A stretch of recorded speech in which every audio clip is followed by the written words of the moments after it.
magandang umaga mag-aaral. Ako po pala ay si Margaret Sofia M. Tolome, na sa ikalimang baitang ng St. Thomas of Villanova. Ang pag-usapan po natin ang prehistoriko ng mga lahing Pilipino. Ang kasaysayan ng tao ay maaaring hatiin sa dalawang panahon, ang prehistoriko at ang historiko. Ang prehistorikong panahon ay nagsimula noong 2.5 million BCE at nagwakas noong 4,000 hanggang 3,000 BCE. Ibig sabihin, 99% ng kasaysayan ng tao ay hindi nakasulat o nai-record.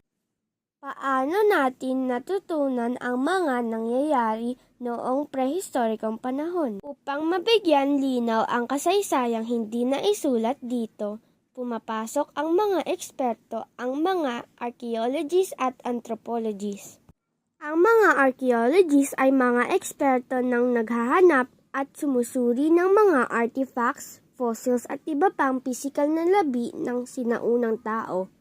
Gamit ang mga artifacts at fossils na ito, magagawang matukoy ng mga archaeologists kung paano nanamit ang mga unang tao. Paano kaya sila nanghuli ng hayop at maging kanilang madalas kainin at paano sila nasawi?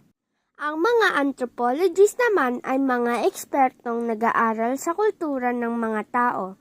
Gamit ang mga artifacts at iba pang physical na ebidensyang nahanap ng mga archaeologists, magagawang makilala ng mga anthropologists ang kultura ng mga sinaunang tao. Ang natitirang 1% na kasaysayan mula sa 4,000 BCE hanggang sa kasalukuyan ay tinatawag na recorded history o ang nakasulat na kasaysayan. Sa puntong ito ng kasaysayan, pumapasok ang mga historian.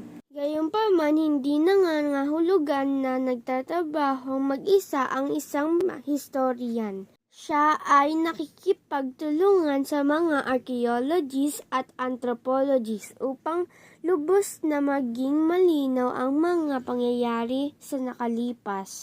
Ayon sa mga sinaunang kasulatan, sinasabi na halos 2 milyon mga Persian ang lumusob sa Gresya at nakasagupa ng 300 Spartans sa Thermopylae. Gayunpaman, iba ang nagsasabi ng mga archaeologists ayon sa kanila.